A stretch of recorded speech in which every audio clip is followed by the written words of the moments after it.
Eh bien, alors, je vous présente, pour ceux qui ne le connaîtraient pas, le docteur Guillaume Font, qui est psychiatre à Marseille, hein, dans les hôpitaux de Marseille, si vous n'avez pas bougé depuis qu'on vous a accueilli, c'est-à-dire il y a bientôt 4 ans, hein, c'était au début de votre carrière, si j'ose dire. Vous êtes aussi docteur en biologie cellulaire et moléculaire, enseignant et chercheur, et vous êtes cofondateur d'Origine Care. Bon, vos livres, nous n'en parlons pas, puisque ce soir, vous allez nous parler de la psycho et nutrition du trouble bipolaire. C'est à vous. Bonjour à tous et à toutes. Je suis vraiment ravi de vous retrouver. Effectivement, le temps passe si vite. Ça fait déjà 4 ans la dernière fois que je suis venu vous parler. Alors, vous me rajeunissez parce que c'était pas le début de ma carrière, hein. Ça fait déjà une quinzaine d'années que je suis psychiatre, mais ça me fait plaisir parce qu'effectivement, le domaine de la psychonutrition, lui, est un domaine très jeune. Effectivement, qui a une quinzaine d'années et une quinzaine d'années en sciences, c'est très jeune. Donc aujourd'hui, je reviens vous parler suite donc à l'actualité, hein. On le sait tous, Nicolas Demorand a publié son livre qui a été un tremblement de terre dans le monde médiatique, donc révélant sa bipolarité. Je pense que c'est une très bonne chose. C'est un acte de courage très important. Donc, je pense que ça va vraiment changer la donne en fait sur la vision du trouble bipolaire. Et j'ai eu la chance d'être à ses côtés dans l'émission Grand Bien vous fasse, où j'ai été interrogé sur les données de la psychonutrition du trouble bipolaire. Et donc, je vais vous présenter ce que dit la science actuellement sur ces données. Alors, on va commencer par ce qu'est la psychonutrition. La psychonutrition, c'est l'influence de la nutrition, c'est-à-dire des aliments et des nutriments, sur la santé mentale, stress, anxiété, dépression, troubles de l'attention, troubles du sommeil, déclin cognitif. Et donc tout ceci concerne l'ensemble des pathologies mentales, y compris le trouble bipolaire. Mais on va voir en quoi c'est important de faire la distinction entre ce qui relève spécifiquement du trouble bipolaire et ce qui relève de la physiologie de notre cerveau et de notre intestin, parce qu'on va voir que l'intestin joue un rôle très important, puisque finalement, les personnes qui ont un trouble bipolaire sont aussi des êtres humains comme les autres, qui ont un cerveau et un microbiote. Et donc, on va voir à la fois les spécificités et les points communs entre le trouble bipolaire et le reste de la population, puisque ça va être assez important pour notre réflexion aujourd'hui. Alors, avant qu'il y ait des personnes qui crient le roi est nu, donc comme il a été présenté en introduction, je suis à la fois docteur en psychiatrie et en biologie cellulaire et moléculaire, et j'ai aussi cofondé une start-up parce qu'en 2024, j'ai décidé de passer à l'action. Donc, c'est très récent, hein, donc c'est 2024, alors que je communique sur la psychonutrition depuis des années. Mais il se trouve que j'étais responsable du centre expert pour la dépression résistante, ce qui m'a aussi donné l'occasion de recevoir beaucoup de personnes qui avaient des suspicions de bipolarité. Et donc, je faisais des recommandations dans mes rapports qui faisaient plusieurs dizaines de pages sur les nutriments essentiels recommandés. C'est ce que je vais vous présenter aujourd'hui. Et ces données évoluent d'année en année parce que c'est un domaine de recherche qui est très dynamique. Et ça, c'est pour un chercheur, et un chercheur et médecin, c'est vraiment jouissif parce qu'en fait, il y a tout le temps des nouveautés, de l'actualité. Et donc, ça veut dire qu'on avance, qu'on progresse dans la compréhension, dans la connaissance. Pour préparer cette conférence et pour le livre Bien nourrir son cerveau que je vais vous présenter, donc j'ai mis 1 an et demi à travailler sur Bien nourrir son cerveau, à faire la revue des données de la littérature. Et donc j'ai aussi réactualisé pour aujourd'hui l'état des connaissances. Et il y a toujours des nouvelles choses à découvrir. Et ça, c'est vraiment exaltant. Donc en fait, j'ai cofondé cette startup. Donc il y aura des personnes qui pourraient dire oui, il y a un conflit d'intérêts. Alors le conflit d'intérêts, c'est quand un médecin reçoit de l'argent rémunéré par un laboratoire pour vanter les mérites des produits du laboratoire. Moi, il se trouve qu'il n'y a pas de laboratoire. C'est moi qui ai créé ma startup en fait. Donc c'est pas exactement la même chose. Et la raison pour laquelle je l'ai fait, c'est parce que moi, je trouvais pas les solutions que je recommandais aux personnes que je voyais. Donc, en fait, les personnes me disaient, c'est super les livres et les conférences, mais à un moment donné, il faut proposer des solutions. Et j'étais bien d'accord. Et en fait, pendant des années, je me suis dit comment passer à l'action. Voilà, j'ai eu l'opportunité de passer à l'action, ce qui est rare dans la vie d'un médecin. Et donc, les opportunités, il faut pas les rater. Et donc, j'ai jamais reçu autant de messages de gratitude que depuis que j'ai cofondé cette startup. Donc, je ne regrette absolument pas de l'avoir fait.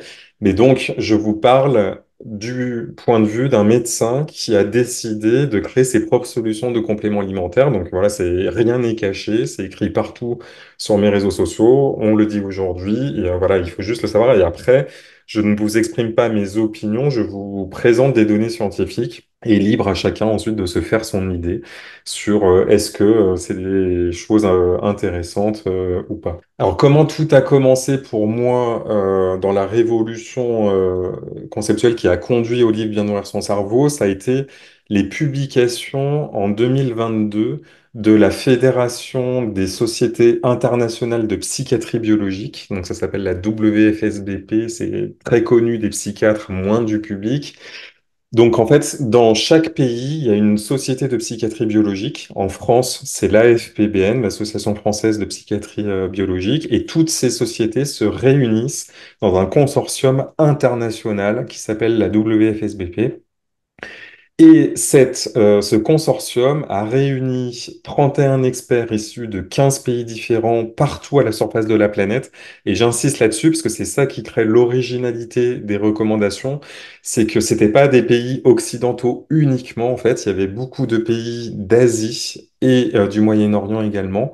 Et donc, ça donne une couleur vraiment différente, en fait, à ces recommandations par rapport à ce qu'on a l'habitude de voir. Et c'est ça qui explique pourquoi le domaine des compléments alimentaires et de la psychonutrition a peut-être autant de mal à diffuser en France en particulier, parce que en fait, beaucoup de personnes ne lisent pas l'anglais déjà et encore moins les articles scientifiques. Et avant, jusqu'en 2022, on pouvait dire il n'y a pas de recommandation pour la pratique clinique. Maintenant, on ne peut plus le dire depuis 3 ans. Donc normalement, ça devrait être largement diffusé et acté. Donc c'est pas mon discours, je ne suis pas dans ce comité d'ailleurs, hein, vous pouvez le voir. Moi, j'ai participé par contre aux recommandations pour la schizophrénie en tant que responsable des centres experts schizophrénie. Donc en 2023, on a fait nos propres recommandations co-dirigées par le professeur Fabrice Bernat à Strasbourg.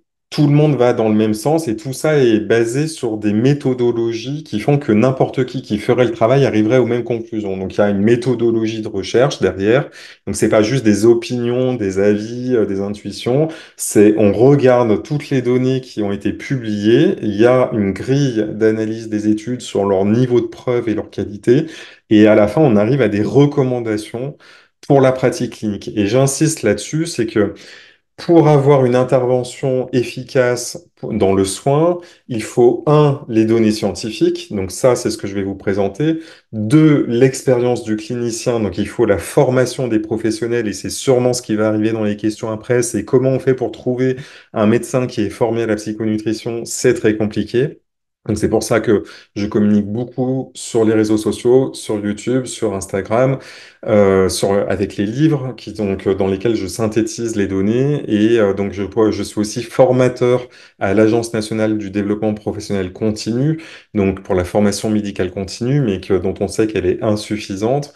Et donc après, c'est par vous, par les associations, par les personnes concernées, par leurs proches, que les médecins s'informent aussi. C'est quand un patient dit ah est-ce que vous connaissez les travaux de la psychonutrition? Ce qui fait aussi que que je peux peut-être agacer certains collègues qui ont d'autres choses à faire que de lire les travaux, mais en même temps, une fois qu'on connaît les données, ça change vraiment beaucoup de choses potentiellement dans la pratique. En tout cas, moi, ça a révolutionné complètement ma façon d'aborder la santé mentale et je reçois quotidiennement des messages de personnes qui me remercient pour ça parce que ça change aussi le regard sur la santé mentale et ce qui se passe concrètement dans notre corps, dans notre cerveau et dans notre intestin.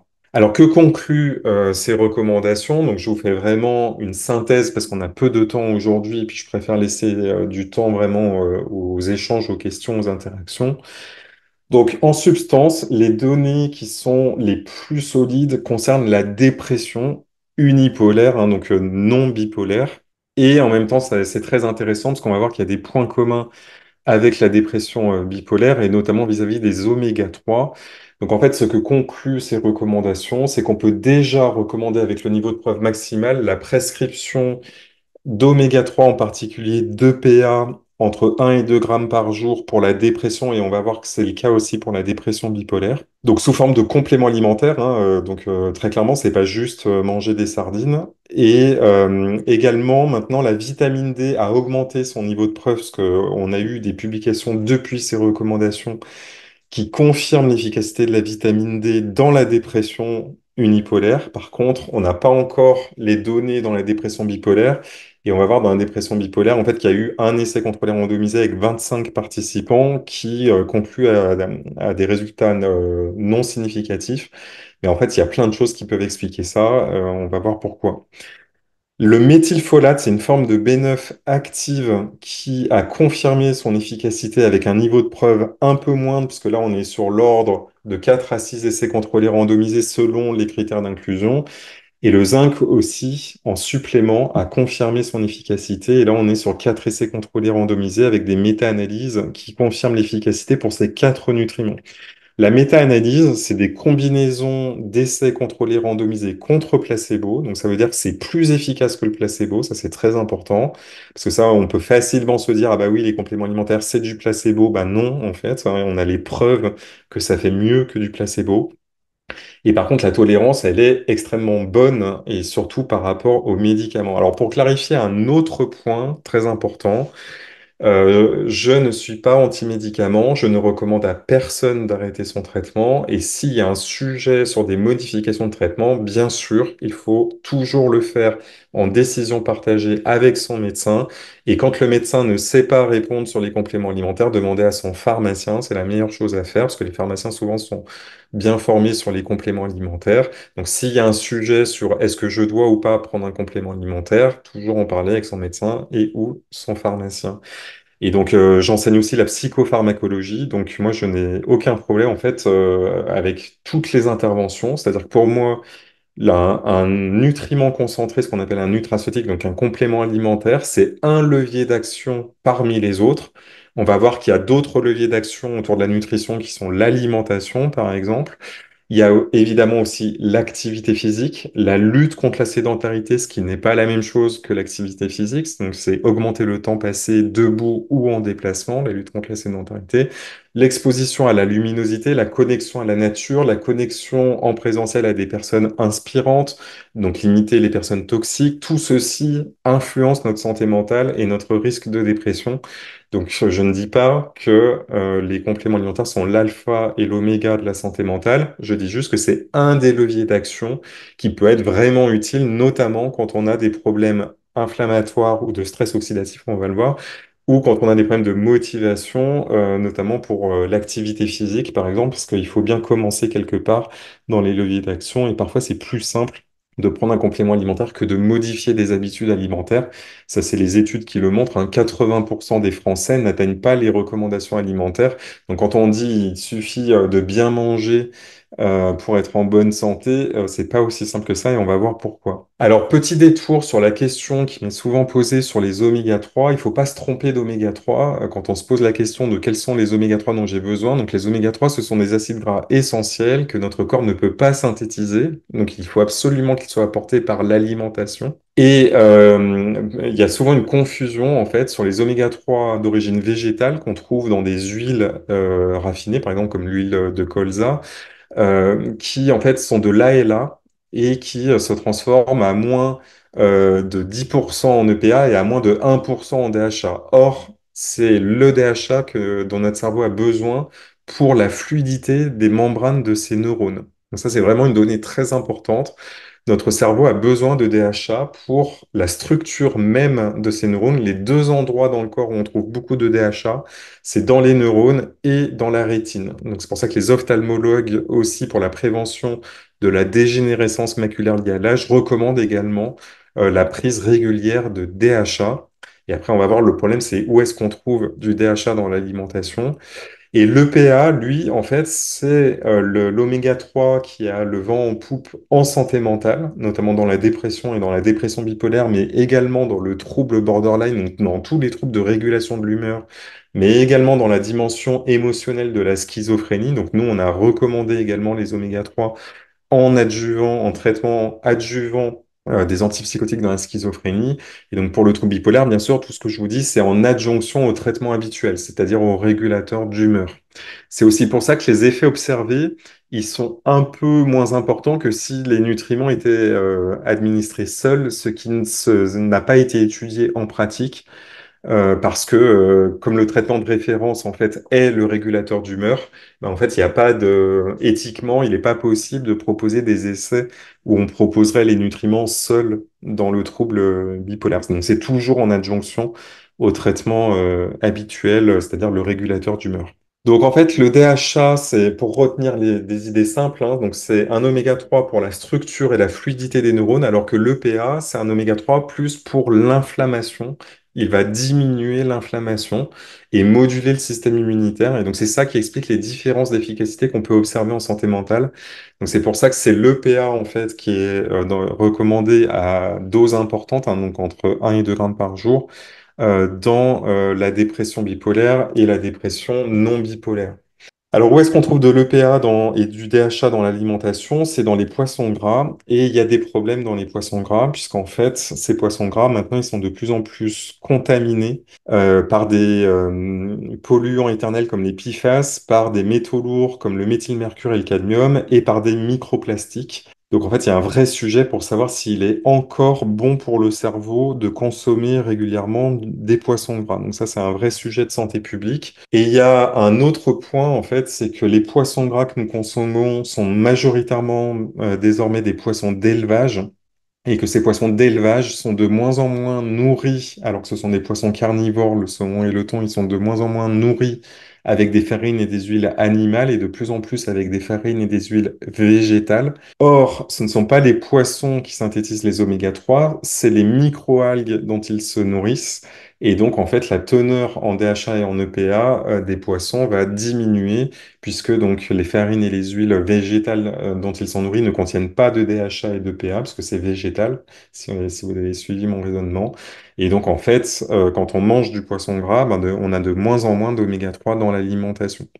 Donc en fait, la solution se situerait plutôt, on va le voir, du côté des algues. Un autre exemple du fait que l'alimentation ne suffit plus à couvrir nos besoins, c'est la vitamine D.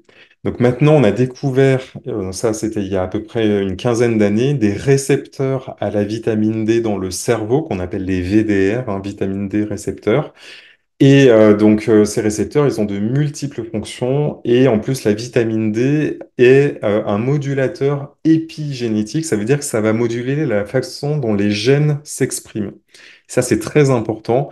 Donc, en fait, c'est vraiment fascinant de se dire qu'un nutriment qu'on trouve dans notre alimentation module la façon dont nos gènes vont s'exprimer. Donc, ça veut dire que si on manque de ce nutriment, ça va affaiblir aussi l'expression de certains gènes et notamment des gènes du système immunitaire. Et quand on regarde en fait les taux de vitamine D dans le sang, là donc si on prend l'exemple d'une femme de 40 ans vivant à Paris, en fait l'ANSES définit des seuils pour l'insuffisance et pour la carence en vitamine D et en fait on voit que quasiment toute l'année une femme va être en insuffisance de vitamine D, parce qu'en fait, les femmes ont moins d'apport alimentaire que les hommes. En moyenne, c'est 3 microgrammes pour les hommes, pour les femmes, pardon, alors que c'est 5 microgrammes pour les hommes. Et il en faudrait 15 microgrammes par jour pour couvrir les besoins de 97% de la population. Les besoins, ils varient d'une personne à l'autre, notamment aussi en fonction de l'âge, en fonction du poids, en fonction de l'absorption au niveau alimentaire qui dépend des graisses ingérées avec la vitamine D, parce que la vitamine D, c'est soluble dans les graisses, c'est une vitamine liposoluble. Donc tous ces facteurs-là font en fait que la majorité des personnes sont en insuffisance de vitamine D. C'est aussi la conclusion de la Caisse primaire d'assurance maladie qui a publié un rapport en février 2024 qui recommande de supplémenter directement en vitamine D, de ne pas faire le dosage sanguin qui n'est pas remboursé. Ça, c'est une vraie question. Donc, nous, dans les centres experts, le dosage, il est systématique et remboursé parce que c'est des bilans de centres experts, donc des personnes qui sont intéressées par leur psychiatre. Et donc, je précise que moi, je ne donne plus de consultation, et je n'ai donc pas travaillé dans les centres experts bipolaires, donc ne m'écrivez pas pour demander une consultation. Les bilans, en fait, rapportent tous des insuffisances en vitamine D. Donc, en fait, ça confirme ce que l'on sait déjà d'un point de vue épidémiologique. Et donc l'intérêt des bilans, c'est surtout si on a mis en place une supplémentation et qu'on veut vérifier si la supplémentation est efficace. Alors dans le trouble bipolaire, maintenant, nous avons une revue de littérature qui fait l'état des lieux sur les nutriments efficaces spécifiquement pour le cerveau des personnes qui ont un trouble bipolaire. La conclusion, donc on va regarder plus en détail, donc on revient sur l'EPA, donc comme pour la dépression unipolaire. Et puis, on va parler de la coenzyme Q10 et de la N-acétylcystéine qui ont montré des données très intéressantes. La première observation épidémiologique, c'est que les personnes qui ont un trouble bipolaire présentent des niveaux de DHA et d'EPA, donc les deux oméga 3 dont j'ai parlé précédemment, qu'on trouve dans les poissons gras, plus faibles que le reste de la population. C'est lié à une plus faible consommation de ces poissons et donc de ces acides gras, puisqu'on n'a que ça comme source d'acides gras dans l'alimentation, mais après, donc, il y a les compléments alimentaires, donc notamment l'huile d'algue. Les niveaux d'inflammation sont plus élevés, ce qui signifie que ces oméga 3 vont être plus consommés par l'inflammation, parce qu'en fait, une des fonctions des oméga 3, c'est la lutte contre l'inflammation. Donc le PA dont j'ai parlé, il a une fonction anti-inflammatoire. Ce qui veut dire que si les besoins sont plus importants, à apport alimentaire égal, bah, les personnes qui ont un trouble bipolaire vont avoir un manque d'oméga 3 plus important. Et en plus de ça, les personnes qui ont un trouble bipolaire ont un rapport oméga 6 sur oméga 3 plus élevé. Alors, qu'est-ce que ça veut dire? Le rapport oméga 6 sur oméga 3, donc c'est la balance entre les oméga 6 et les oméga 3. Les deux sont importants pour le cerveau, mais il se trouve que nous avons trop d'oméga 6 dans notre alimentation et c'est encore plus marqué chez les personnes qui ont un trouble bipolaire. Et qu'est-ce qui va se passer dans ce cas-là? C'est que les oméga 6 vont rentrer en compétition avec les oméga 3. Donc les oméga 3 pourront moins être stockés dans le cerveau. Et donc, en fait, l'efficacité de l'absorption des oméga 3 va être diminuée. Donc, c'est très important d'avoir un bon rapport oméga 6, oméga 3. Et pour cela, en fait, le meilleur moyen, c'est d'augmenter les oméga 3. Il y a des études qui ont montré qu'en diminuant les apports d'oméga 6, ça fonctionne pas très bien, alors que par contre, c'est vraiment les oméga 3, parce qu'en fait, c'est les oméga 3 dont on manque dans l'alimentation qui expliquent ce rapport oméga 6, oméga 3 très élevé. Je vais un peu vite, mais c'est vraiment important pour de balayer en fait ces données pour comprendre ces recommandations. Et je m'arrête par contre sur cette étude qui pour moi a été vraiment renversante, hein, publiée en 2023, donc c'est tout récent dans le domaine de la recherche et de la pratique en psychiatrie. Donc, c'est ce qu'on appelle une méta-analyse en réseau. En fait, c'est un type d'étude où on va classer les traitements par ordre d'efficacité et on va les comparer deux à deux. Donc, c'est-à-dire qu'il y a des études qui comparent le traitement A à un placebo. Donc, par exemple, un régulateur d'humeur avec un antidépresseur comparé à un régulateur d'humeur et un placebo. Et puis, une autre étude qui va comparer un autre traitement au placebo. Et en fait, on va pouvoir comme ça mettre en lien toutes les études et faire un classement à la fin en disant, voilà le traitement qui arrive en première position, en deuxième position, en termes d'efficacité, mais aussi en termes de tolérance. Et en fait, la conclusion et c'est là où j'ai trouvé ça vraiment renversant et très peu de personnes en ont parlé. Enfin, moi, j'en ai pas entendu parler du tout. C'est que les oméga 3 arrivent dans ce classement aux côtés, par exemple, des antipsychotiques et des antidépresseurs. Et la différence, en fait, c'est qu'ils sont beaucoup mieux tolérés que les autres traitements. Donc, en fait, les autres traitements sont des traitements sédatifs. Donc, en fait, les données qui soutiennent l'efficacité des oméga 3, en fait, elles reposent actuellement donc, sur cette méta-analyse et 460 participants. Donc, c'est pas quelques participants non plus, hein. 460, ça commence à devenir conséquent. Alors c'est sûr que c'est moins que des études sur des antipsychotiques où il y aura plusieurs milliers de participants, mais en tout cas, c'est déjà des données solides qui permettent de recommander la prise de 2 PA 1 à 2 grammes par jour dans l'indication de la dépression bipolaire. Il n'y a pas d'efficacité rapportée par contre sur la manie ou l'hypomanie. Et une autre méta-analyse, donc cette fois qui était publiée dans Bipolar Disorders, donc qui est une revue très prestigieuse dans les troubles bipolaires, confirme l'efficacité de la N-acétylcystéine, hein, en abrégé c'est la NAC, à des doses de 1 à 3 grammes par jour, en adjonction là aussi au régulateur d'humeur. Et là, on a 6 essais contrôlés randomisés, 248 participants. Et puis, on a un essai qui a été publié en 2018 qui conclut à l'efficacité de la coenzyme Q10 à la dose de 200 mg par jour, ce qui est une dose assez élevée pendant 8 semaines. Et donc, on va voir, donc c'est un seul essai contrôlé randomisé qui n'a pas été répliqué depuis. Donc en fait, il faut toujours avoir à l'esprit à la fois l'efficacité et la tolérance, hein, la génération d'effets indésirables. Et donc, en fait, si on regarde ce profil-là, c'est les oméga 3 qui deviennent le traitement de choix en adjonction dans la dépression bipolaire, puisque ils ont une efficacité qui est modérée, par contre, ils ont une tolérance qui est parfaite. Donc, à part le fait d'avoir des reflux d'odeur d'huile, à part ça, en fait, il y a quasiment pas d'effet indésirable. Et donc, en tout cas, ils sont toujours bénins et surtout, il n'y a pas de prise de poids et pas d'effet sédatif, contrairement à la plupart des autres traitements qui ont rapporté une efficacité. Et je m'arrête là-dessus. C'est très important parce que quand on regarde juste des scores d'efficacité, en fait, on peut avoir l'impression qu'un traitement est efficace parce qu'il est sédatif. Et en fait, la sédation va faire baisser des symptômes, notamment par exemple sur la phase maniaque, hypomaniaque, mais y compris aussi sur des symptômes dépressifs. En fait, la personne va plus dormir et donc va avoir moins peut-être de plaintes, par exemple en termes d'agitation, de souffrance psychique. Mais en fait, ça vient du fait qu'elle est sédatée et qu'elle va prendre du poids parce que son métabolisme est ralenti. Donc en fait, ce n'est pas un effet satisfaisant, entre guillemets. On jette bien de l'eau sur le feu, mais en pratique, on ne traite pas la cause du dysfonctionnement. Et là, le point, c'est qu'en fait, si la cause de la dépression bipolaire persistante, c'est une neuroinflammation, une inflammation du cerveau, en fait, ce qu'il faut, c'est des oméga 3 pour l'extinction de cette inflammation et pas un autre traitement qui va modifier les niveaux de neurotransmetteurs entre les synapses. Donc là, d'un point de vue conceptuel, on est sur deux choses complètement différentes. La coenzyme Q10 dont j'ai parlé, en fait, c'est une molécule en fait qui a une activité antioxydante. Alors ça, on peut pas le dire, c'est pas une allégation reconnue par le FSA, l'activité antioxydante de la coenzyme Q10. On peut juste retenir en fait qu'elle a une fonction dans le métabolisme énergétique des mitochondries, donc c'est les centrales énergétiques de nos cellules.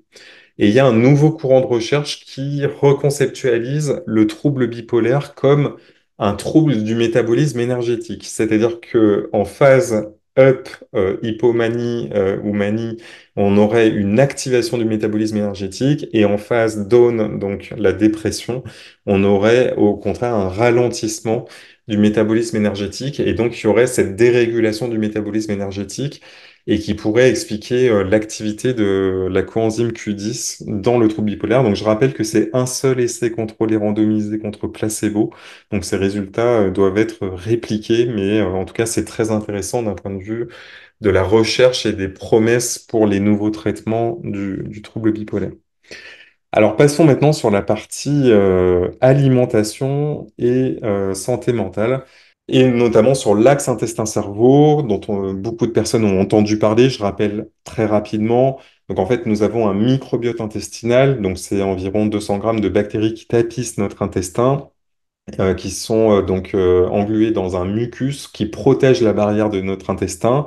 Et donc, quand ce microbiote et ce mucus sont altérés, notamment par une alimentation ultra transformée, donc bourrée de sucre raffiné, de graisses saturées, d'additifs alimentaires comme des émulsifiants qui vont attaquer le mucus, tout ceci provoque une inflammation locale qui va ensuite se propager au niveau du sang avec une augmentation de la perméabilité de l'intestin et qui va créer une inflammation de bas grade, un affaiblissement du système immunitaire.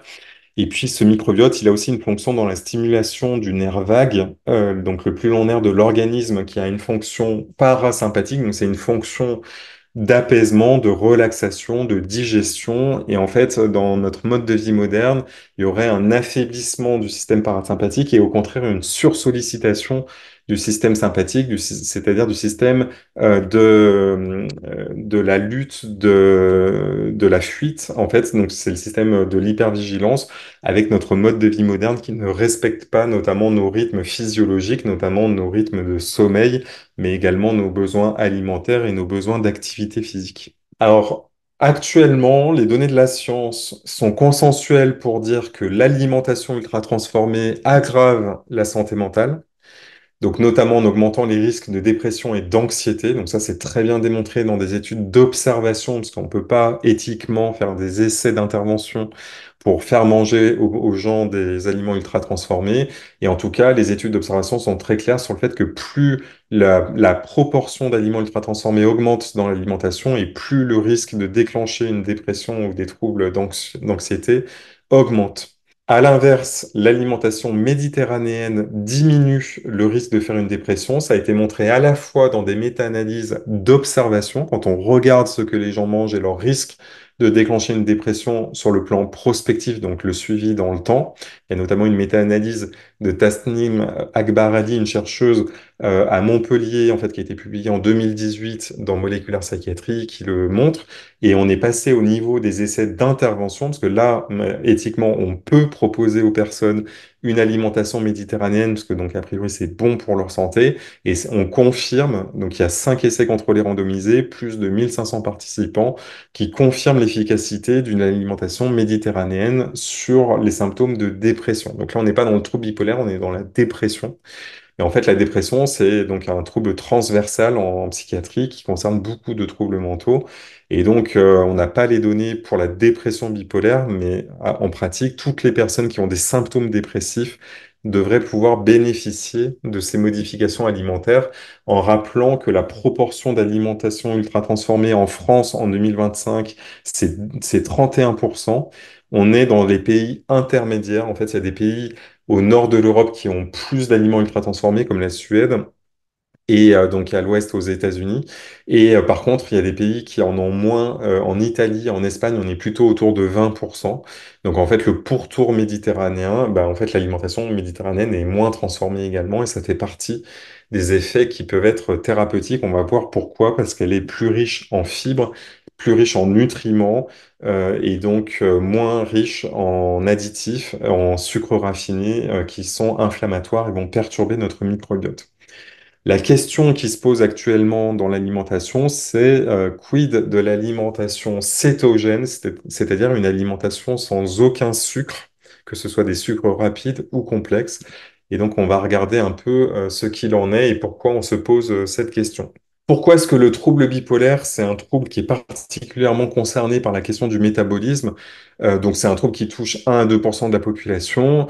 Et on sait hein, très clairement que dans le trouble bipolaire, il y a une augmentation du surpoids, de l'obésité, de la résistance à l'insuline. Et l'insuline, c'est une hormone très importante pour le métabolisme du sucre, pour le métabolisme énergétique en général et pour la santé mentale. Et ça, c'est quelque chose qui n'est pas encore assez intégré dans le raisonnement et le soin en santé mentale. Il faut traiter la résistance à l'insuline, y compris avant le déclenchement d'un diabète, puisque donc actuellement, la plupart des médecins n'agissent pas avant le stade de diabète déclaré. Or, c'est en amont qu'il faut agir et donc il y a des marqueurs pour détecter plus précocement l'augmentation de la résistance à l'insuline. Et donc on revient à cette fameuse hypothèse énergétique dont je vous ai parlé sur la dysfonction des mitochondries, les cellules énergétiques des cellules, l'inflammation aussi qui va augmenter la résistance à l'insuline. Et donc, c'est depuis 2018 que des chercheurs se posent la question de l'effet d'une alimentation pauvre en sucre, donc pour améliorer le métabolisme chez les personnes qui ont des troubles bipolaires et pas que dans les troubles bipolaires, hein. Il y a d'autres situations comme l'obésité notamment où c'est étudié. Donc en fait, en quoi consiste l'alimentation cétogène? En pratique, c'est supprimer tous les aliments qui contiennent des sucres, qu'ils soient rapides ou complexes. Donc, il faut faire très attention, on va le revoir, hein. Il faut toujours que ce soit très encadré sur le plan médical parce qu'il y a un vrai risque d'insuffisance nutritionnelle et de déclenchement aussi de troubles du comportement alimentaire avec l'effet yo-yo. notamment. Donc, ça doit toujours être très, très bien encadré sur le plan professionnel. Et chaque personne va réagir différemment, en fait, à ce mode d'alimentation. Donc, il y a des moyens pour adoucir la transition, parce que ça peut être un peu hard de supprimer d'un coup tous les sucres de son alimentation. Là, vous voyez des aliments qui ne contiennent pas de sucre. Il y a un risque en fait à ne pas avoir les bonnes proportions de protéines et de lipides à deux régimes cétogènes identiques en termes de macronutriments. On peut avoir une version ultra transformée très délétère et une version non transformée bonne pour la santé. Donc il faut faire très attention en fait sur la façon de s'alimenter si on décide de mettre en place une alimentation cétogène. Qu'est-ce qui se passe quand on supprime les sucres de l'alimentation? Alors en fait, on sait que le glucose est un des carburants du cerveau. Et donc on peut se dire, le cerveau n'est pas fait pour fonctionner sans glucose. En fait, très rapidement, en 24 à 36 heures, quand l'alimentation n'apporte plus de glucose, le corps va épuiser ses réserves de glucose, c'est-à-dire le glycogène. Donc, c'est des sucres complexes contenus notamment dans les muscles. Et après, c'est le foie qui va prendre la relève et donc il va vider son stock de glycogène aussi. Et ensuite, synthétiser ce qu'on appelle des corps cétoniques, donc d'où le terme cétogène. Donc, ces corps cétoniques, ensuite, vont traverser la barrière du cerveau et servir de carburant alternatif au cerveau. Ce qui est très intéressant, c'est qu'il y a des études récentes qui suggèrent que si on présente à la fois du glucose et des corps cétoniques au cerveau, dans des essais, en fait, le cerveau préfère les corps cétoniques. Donc, c'est extrêmement intéressant parce qu'en fait, le glucose va avoir un métabolisme différent des corps cétoniques à l'intérieur des cellules. Et donc, notamment, le glucose crée plus de stress oxydatif que le corps cétonique. Et c'est comme ça qu'on explique l'effet antioxydant, donc diminution du stress oxydatif et de la neuroinflammation induite par le régime cétogène. Je rappelle à la base que ce régime cétogène, il est très ancien, hein. Ça fait plus de 100 ans qu'on le connaît, puisqu'on a observé son efficacité sur les épilepsies résistantes à la base, donc ça vient de la neurologie. Donc il avait déjà une indication thérapeutique il y a plus de 100 ans. Donc en fait, on sait en fait que le cerveau peut fonctionner avec cette alimentation. Ensuite, il faut faire vraiment très attention sur les apports nutritionnels et il faut pas le faire tout seul chez soi, hein. J'insiste là-dessus. Toujours, ça doit toujours être encadré par un professionnel de santé formé. Et donc en fait, ce qu'on observe sur les données animales, c'est que dans le cerveau soumis au corps cétonique, à l'alimentation cétogène, on a une augmentation du GABA qui est le neurotransmetteur de la relaxation, donc en fait qui est aussi celui qui est visé par les anxiolytiques, et une diminution du glutamate excitateur. Donc c'est ça qui expliquerait l'effet potentiellement stabilisateur en plus de l'amélioration de la signalisation mitochondriale. Donc, on a vu cette question des mitochondries, du métabolisme des mitochondries. Donc, c'est ça qui pourrait expliquer que ça pourrait être un mode d'alimentation particulièrement intéressant pour les personnes qui ont un trouble bipolaire qui ne répond pas, par exemple, aux régulateurs d'humeur ou qui ont des problèmes métaboliques associés, en fait, à leur trouble bipolaire ou à leur traitement. Donc, en fait, pour l'instant, on en est au stade où il y a plusieurs études préliminaires qui ont été conduites avec des résultats très encourageants. Donc, notamment des améliorations modérées. Donc, j'insiste sur le modéré, hein, parce que donc, ce sont des personnes qui ont déjà un traitement pour le trouble bipolaire, à qui on propose de rentrer en alimentation cétogène. Donc, c'est pour ça que les effets pourront jamais être plus que modérés, parce qu'il y a déjà les effets du traitement médicamenteux. Et donc, à la fois sur les symptômes maniaques et dépressifs. Et la tolérance est plutôt bonne, en fait. Enfin, en tout cas, ça peut être gérable. Et donc, les essais, en fait, ont été contrôlés sur plusieurs mois d'alimentation. Et donc, il y a une observation également aussi de la diminution du surpoids. Donc, avec une perte en moyenne de quelques kilos, une amélioration de l'indice de masse corporelle et une amélioration de la tension également. Et donc, ça a conduit en fait les chercheurs à mettre en place d'autres protocoles qui sont actuellement en cours pour évaluer si l'alimentation cétogène est efficace ou non. Donc, on aura les réponses probablement en 2025 ou en 2026. Donc, j'attends avec impatience les résultats de ces études pour pouvoir vous les communiquer. Donc, actuellement, l'alimentation cétogène, c'est des petites tailles d'échantillons, des protocoles hétérogènes, il n'y a pas de bras contrôle. Voilà, c'est compliqué de maintenir l'alimentation cétogène dans le temps, c'est très contraignant comme mode d'alimentation. Donc il y a la question aussi du prix de l'alimentation, et puis aussi de la soutenabilité environnementale. Donc pour toutes ces raisons-là, on ne peut pas le proposer à tout le monde. Et en plus, il y a beaucoup de contre-indications. Les contre-indications, vous les voyez ici. Je ne vais pas toutes les lister, mais en tout cas, voilà, elles sont assez nombreuses. Et donc c'est pour ça que ça doit toujours être fait dans un encadrement médical. Alors venons-en maintenant aux questions du microbiote intestinal, hein, qui est donc une question très à la mode et à juste titre, parce qu'en fait on trouve des liens entre le microbiote intestinal et les pathologies, et notamment les pathologies mentales, donc depuis maintenant une dizaine d'années. Et donc dans le trouble bipolaire, on a des données récentes qui confirment que les personnes qui ont un trouble bipolaire ont une altération de la diversité de leur microbiote, ce qu'on appelle la dysbiose, hein, c'est l'altération de la qualité de nos bactéries, de leur diversité. Donc en fait, en même temps qu'on assiste à l'effondrement de la biodiversité de l'environnement, on assiste à l'effondrement de la biodiversité de notre microbiote. Et ensuite, selon les pathologies chroniques, on voit des différences dans la présentation des microbiotes des personnes selon leurs troubles. Donc, c'est très étudié dans le cancer, par exemple, dans des pathologies inflammatoires intestinales. Et donc, dans le trouble bipolaire, on a ces données-là aussi qui confirment qu'il y aurait des augmentations de certaines souches pro-inflammatoires chez les personnes qui ont des troubles bipolaires. Alors, est-ce que les probiotiques sont efficaces dans le trouble bipolaire? Donc, pour l'instant, on a 5 études, 193 participants.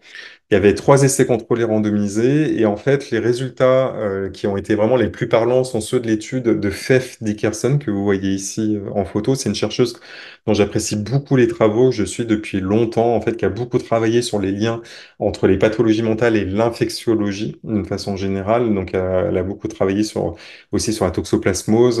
Comme moi, en fait, j'ai fait mon PhD sur les maladies inflammatoires et leurs liens avec les troubles mentaux. Dans cet essai contrôlé randomisé, elle trouvait que l'administration de probiotiques diminuait de moitié les réhospitalisations en psychiatrie des personnes qui avaient des troubles bipolaires. Donc, c'est des résultats quand même assez marquants. Donc, dans les durées des études, c'est souvent une question qui m'est posée, combien de temps il faut prendre les probiotiques? Alors, normalement, l'effet des probiotiques, il s'arrête à l'arrêt de la prise des probiotiques, puisque les probiotiques ne s'implantent pas durablement dans le microbiote, sauf s'il y a des protocoles particuliers qui ne sont pas recommandés pour l'instant, parce qu'il y a des risques aussi à altérer le microbiote en place. Donc en fait, ce qu'il faut regarder, parce que la question aussi, c'est est-ce qu'il faut changer, quel probiotique il faut prendre et est-ce qu'il faut en changer régulièrement? En fait, la réponse est plutôt de trouver le probiotique qui est efficace pour soi et ensuite de le maintenir parce que l'effet disparaît dans les jours ou les semaines qui suivent l'arrêt de la prise du probiotique, puisqu'ensuite le microbiote initial reprend le dessus, entre guillemets. C'est actuellement ce qu'on pense d'un point de vue des données scientifiques sur les effets des probiotiques sur le microbiote. Les probiotiques, je rappelle que ce sont des bactéries vivantes encapsulées et maintenant, on a de plus en plus de probiotiques vivants à température ambiante, alors qu'avant il fallait donc les réfrigérer, parce que maintenant la technologie des capsules permet de protéger les bactéries, même si il faut toujours les conserver dans un endroit sec et frais, parce que plus la température et l'humidité augmentent et plus les bactéries vont s'altérer dans le temps. Donc les bonnes conservations des probiotiques, c'est quand même dans des endroits secs et frais, c'est-à-dire entre 15 et 25 degrés idéalement maximum. Donc, par contre, la sécurité, elle est excellente, hein. Ce sont des compléments alimentaires, aucun effet indésirable grave. Donc, j'insiste là-dessus, c'est que on raisonne toujours à la fois en termes d'efficacité. Donc là, on a une efficacité qui est modérée, mais par contre, on a une tolérance qui est parfaite. Donc, et en plus, ce sont des moyennes donc en fait, on essaye de comprendre maintenant qui sont les gens qui vont le mieux répondre aux probiotiques. Donc bien sûr, on va essayer de comprendre s'il y a des marqueurs dans le microbiote qui permettent de recommander à certaines personnes la prise de probiotiques, mais on n'en est pas encore là pour l'instant. On n'a pas ce degré de précision-là. Comment est-ce que ça marche, les probiotiques dans le trouble bipolaire? Ben, ce sont les mêmes axes que ceux que je vous ai présentés pour l'axe intestin-cerveau, avec une modulation de l'axe du stress, notamment la synthèse du cortisol par l'axe HPA, donc hypothalamus, hypophyse surrénale. Une modulation de la neurotransmission, notamment du GABA et de la sérotonine. Donc, ce qui est fabuleux aussi, c'est de constater que les bactéries de l'intestin synthétisent des neurotransmetteurs ou des précurseurs comme le tryptophane, qui est un précurseur de la sérotonine qui va jouer un rôle très important dans l'humeur, puisque c'est celle qui est ciblée par les antidépresseurs notamment. Le microbiote va aussi synthétiser des acides gras à chaîne courte qui ont un effet potentiellement neuroprotecteur. Ils vont améliorer la barrière intestinale dont j'ai parlé en diminuant sa perméabilité et donc en améliorant l'inflammation de bas grade, par exemple. Et puis, donc, ils vont contribuer à la meilleure régulation du système immunitaire avec une diminution, par exemple, de l'IL-6 ou du TNF-alpha dans certaines études.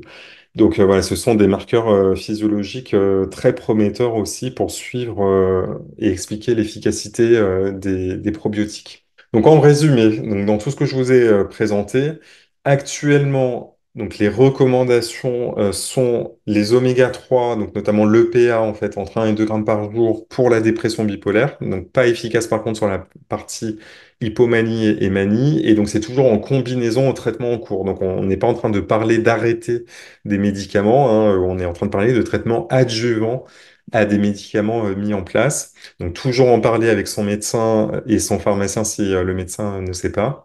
La N-acétylcystéine a montré l'efficacité dans une méta-analyse, mais elle n'est pas encore recommandée parce qu'il faut encore d'autres essais contrôlés randomisés. Même chose, la coenzyme Q10, il n'y a qu'un seul essai contrôlé randomisé, mais qui a conclu à son efficacité. Donc maintenant, il faut qu'il soit répliqué. Les probiotiques ont montré un effet modéré à la fois sur la partie manie et dépression et un essai a montré une diminution du taux de réhospitalisation. Et dans tous les cas, l'alimentation méditerranéenne est actuellement l'alimentation qui a le meilleur niveau scientifique en santé mentale en général. Et concernant l'alimentation cétogène, elle pourrait être efficace dans certaines situations de troubles bipolaires, notamment associés à des troubles métaboliques, des perturbations métaboliques, qu'elles soient initiales ou induites par les médicaments. Voilà, j'ai terminé ma présentation et je suis ravi de répondre à vos questions. J'espère que c'était très clair et que je vous ai pas trop mitraillé Non, d'informations. c'était très intéressant. Oui, oui, Il oui, y a... il y a beaucoup de choses à retenir. Oui, Beaucoup de choses. C'est Mais pour ça qu'on fera un replay pour que les personnes puissent regarder plus tranquillement. oui, oui, les diapos sont superbes. Ça demande réflexion, effectivement. on a Nathalie qui demande, pourriez-vous me dire si les médicaments atteignent les organes? Je comprends pas très bien la question, mais enfin, les nutriments en fait encapsulés, donc les compléments alimentaires, hein, se libèrent dans l'intestin et sont absorbés au niveau de la barrière intestinale et ensuite donc circulent dans le corps et sont intégrés. Le DHA par exemple en fait est intégré au niveau du cerveau, notamment pour la fluidité membranaire. En fait, il y a des équipes à Paris qui travaillent en biochimie cellulaire sur l'effet des oméga 3 sur les membranes des neurones et qui montrent c'est l'équipe du docteur Philippe Nuss, par exemple, à Saint-Antoine, et qui montre en fait des changements de conformation des récepteurs. Donc en fait, c'est la façon dont les récepteurs aux neurotransmetteurs, donc sérotonine, dopamine, par exemple, vont capturer en fait la sérotonine et s'activer, puisque c'est un des processus qui explique la dépression, c'est quand il y a un défaut de ça. Et donc en fait, le manque d'oméga 3 peut expliquer en fait une diminution de la fluidité des membranes et donc de la neurotransmission, ce qui donne en pratique, en symptômes, une fatigue, un manque de motivation, une vulnérabilité au stress, des troubles du sommeil, des troubles de l'attention, etc. D'accord, Alors, merci. moi, je vais poser la question de Cyril, qui en a plusieurs d'ailleurs.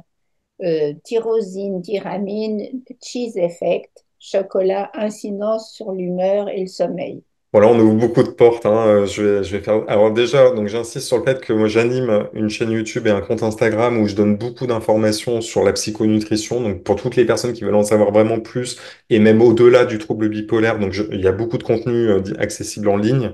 Donc je les invite vraiment en fait à s'abonner en fait aux deux comptes parce que j'essaye de mettre de l'actualité régulièrement. J'avais fait un post justement pour la Journée mondiale du trouble bipolaire. Donc tout ça, donc j'ai pas abordé. Alors j'ai abordé le chocolat, j'ai pas abordé le reste. Donc, il y a une bonne nouvelle, c'est que le chocolat est plutôt bon pour la santé mentale dans les études d'observation. Et là, j'ai changé ce que je disais pendant des années, parce que pendant des années, je disais le chocolat, c'est le diable, parce que le Nutri-Score, il est entre D et E pour les chocolats.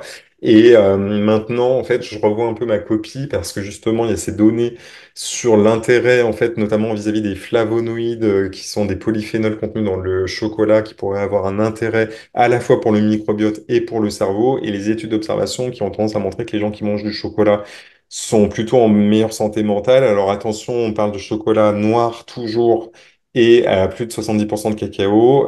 70% pour moi, c'est encore très faible. Moi, je suis plutôt sur du 90, 95, 100. Après, il y a des personnes qui trouvent ça trop amer. Donc, si c'est 85%, c'est encore très bien.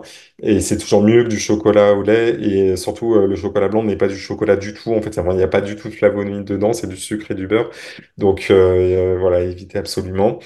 Après, j'ai rien de particulier à dire sur tyramine, tyrosine, cheese effect. Voilà, je sais pas s'il y a des hypothèses particulières, mais j'ai rien vu dans le trouble bipolaire parce que aujourd'hui on parle du trouble bipolaire. En tout cas, merci pour la bonne nouvelle pour le chocolat. Tant Blandine, je finis juste la question de Cyril, après je te le repasse. Je te passe la parole, là, parce que j'irai au bout. Incident, alors, Une Cyril question continue à sur, poser des questions. Quelle est l'incidence du rythme des prises alimentaires? Y a-t-il une malabsorption des lipides, de la vitamine D? Comment compenser? Euh, les rythmes, en fait, je ne sais pas si la question concerne la chrononutrition. Alors, juste pour expliquer le contexte, c'est qu'il y a une question scientifique qui est posée de savoir est-ce qu'il est plus intéressant de manger certains aliments à certains moments de la journée. En fait, moi, donc après avoir beaucoup lu, alors la réponse scientifique, elle n'est pas tranchée. C'est compliqué en fait de répondre à cette question. Mais actuellement, la façon dont je me représente les choses, alors, il faut manger le jour et pas la nuit. Ça, c'est déjà une première recommandation, de façon générale. Donc, c'est un problème de manger trop tard pour beaucoup de personnes. Par contre, il faut prendre en compte son chronotype, c'est-à-dire c'est pas la même chose quand on est du matin ou quand on est du soir. Il peut y avoir entre 2 et 4 heures de différence d'une personne à l'autre, hein. Il y a des gens qui se lèvent spontanément en fait à 6h30 ou 7 heures du matin et d'autres qui n'arrivent pas à décoller avant 8 heures. Donc en fait, il faut prendre ça en compte. Et même chose pour le soir, hein. Il y a des personnes qui vont s'endormir à 21h, 22 heures et d'autres à minuit. Donc il faut prendre tout ça en compte. Donc en fait, actuellement, ce qu'on a tendance à dire, c'est essayer de ne pas manger dans les 2 heures qui précèdent l'endormissement. Ça, c'est pour des histoires de digestion et d'effets sur le sommeil, en fait. Ensuite, plutôt les protéines et les lipides en début de journée et plutôt les glucides en fin de journée. Et l'intérêt des glucides, c'est l'augmentation de l'absorption du tryptophane par le cerveau. Donc, en fait, le seul moment finalement de la journée où ce serait vraiment intéressant d'absorber des glucides, ce serait à la fin du dîner, parce que ça permettrait peut-être de favoriser l'absorption du tryptophane par le cerveau. Voilà, ça, c'est des données sur le métabolisme du cerveau. Ça ne veut pas dire que c'est obligé de le faire. Ça, c'est plus pour des personnes qui cherchent à optimiser leur endormissement, pour les gens qui ont des problèmes d'endormissement. Et on a vu aussi la question de l'alimentation cétogène, hein, qui peut avoir des bénéfices. Donc, en fait, actuellement, ce qu'on est en train de se dire, c'est que grosso modo, on aurait un capital glucide au cours de la vie, comme un capital solaire pour la peau quand on s'expose au soleil, et qu'à un moment donné, ce capital, il peut être dépassé, en fait. Donc, quand on absorbe trop de glucides trop longtemps, pendant trop d'années, et ben, il y a un moment donné où le corps, il fait un rejet, et c'est là où il y a de la résistance à l'insuline, du diabète. Je schématise, hein, c'est vraiment très, très schématique ce que je dis. Et donc, l'idée, c'est que ce serait pour ces personnes-là, entre guillemets, que supprimer les glucides pourrait être intéressant. Je mets bien des guillemets et des peut-être, hein, c'est vraiment des hypothèses de recherche actuelles. C'est très important de le souligner et très important toujours que ce soit sous encadrement médical parce que peut y avoir des risques à le faire tout seul. Donc, il faut vraiment être très, très précautionneux. Mais en tout cas, c'est des pistes qui sont explorées du côté de la diabétologie, du côté de l'obésité, de la métabologie, enfin voilà, et en santé mentale. Voilà, mais pas chez nous en fait, hein. Il n'y a pas d'essai en France. C'est pour ça que moi je communique dessus, parce que je pense que c'est important en fait qu'on soit mieux informé en France. C'est des questions qui, je trouve, sont pas assez abordées en santé mentale. D'accord, merci. Blandine. oui, une question d'Hélène. Est-ce que ces recommandations de compléments alimentaires ne sont pas recommandables pour tous les troubles psychiques, même le TDAH et l'anxiété? Je vais répondre là pour le coup avec mon opinion, pas avec les données scientifiques, parce qu'en fait, dans les recommandations de la WFSBP, ben, finalement, il y avait quasiment que la dépression qui avait suffisamment d'essais contrôlés randomisés pour répondre à la question. Donc, par exemple, le TDAH de l'adulte, il y avait zéro. Il y a des données sur le TDAH de l'enfant, mais je vais pas en parler aujourd'hui, parce que je ne parle pas de la psychonutrition de l'enfant et de l'adolescent qui est très complexe, en fait, avec des données où les niveaux de preuve sont inférieurs, il y a moins de participants, donc et en plus, les enfants sont évalués par les parents, par les professeurs, et c'est pas pas toujours les mêmes résultats selon les parents et les professeurs. Enfin, c'est très complexe en fait la psychonutrition de l'enfant et de l'adolescent. Donc je parle vraiment que de l'adulte aujourd'hui. Je parle par contre de l'adulte et de l'adulte du troisième âge, hein. C'est important aussi de réfléchir sur le cerveau à tous les âges de la vie, parce que si vous avez suivi en fait mon raisonnement, plus on avance dans la vie et plus le cerveau s'appauvrit en nutriments, parce qu'en fait, le microbiote aussi, à partir de 60 ans, diminue en quantité et en qualité, ce qui diminue l'absorption des nutriments. Et puis, on paye, entre guillemets, un effet cumulatif d'un mode de vie antérieur. Donc, si on a été exposé à de la pollution, à un manque d'activité physique, à une alimentation ultra transformée, bah, plus on avance dans la vie et plus le corps, entre guillemets, se dégrade, en fait, parce il a dû faire face à ça. Et donc, c'est là où on bénéficie encore plus de la psychonutrition, entre guillemets. Après, il y a la question de est-ce qu'on peut revenir en arrière comme un fumeur qui arrête de fumer, est-ce qu'il peut récupérer ses poumons? Donc, la bonne nouvelle, en fait, c'est que les changements dans le microbiote, ils surviennent assez rapidement quand on fait des changements alimentaires. Dès 2 semaines, on a pu observer des changements dans le microbiote des personnes quand on passe d'un régime riche en sucre et en graisse à un régime riche en fibres et en protéines. Donc ça peut aller assez vite pour observer des effets dans le microbiote. Par contre, pour observer des effets sur la santé mentale, là par contre, ça prend plusieurs semaines, voire plusieurs mois, comme pour quasiment toutes les interventions. C'est la même chose pour les médicaments, hein. Parce qu'en fait, il y a une adaptation du cerveau et du microbiote en fait à la nouvelle intervention. Et donc il y a des mécanismes génétiques de régulation. Heureusement qu'on n'est pas immédiatement sensible à ce qu'on met dans son intestin, parce que sinon le corps n'arriverait pas à assurer une stabilité. Donc il y a des mécanismes de régulation de tout ça. Émilie? Oui, et j'ai une question d'Angélique qui dit peut-être une question un peu bête avec l'avancée des recherches. La maladie bipolaire pourrait être considérée à l'avenir comme une maladie inflammatoire avec un problème de microbiote et de carence, ce qui pourrait amener des problèmes psychiatriques à cause de l'inflammation, sachant qu'elle est héréditaire parfois, chimique et favorisée par des traumas. L'effet des traumas, je commence par la fin, il est intéressant parce qu'en fait, il n'y a pas d'opposition entre le fait d'avoir une maladie dont le risque augmente avec l'exposition à des traumatismes dans l'enfance et l'hypothèse inflammatoire, parce qu'en fait, justement, le psychotrauma peut induire de l'inflammation, dans le sens où l'inflammation, c'est une réponse du corps à une agression. Et l'agression, elle peut être aussi bien physique que psychique. C'est-à-dire qu'un stress psychologique peut déclencher de l'inflammation. Et ça, y compris chez des personnes qui n'ont pas de troubles de santé mentale, hein. Et à l'inverse, en fait, des personnes qui déclenchent une maladie inflammatoire peuvent déclencher des problèmes de santé mentale suite à leur maladie inflammatoire, que ce soit un cancer ou une maladie chronique inflammatoire de l'intestin.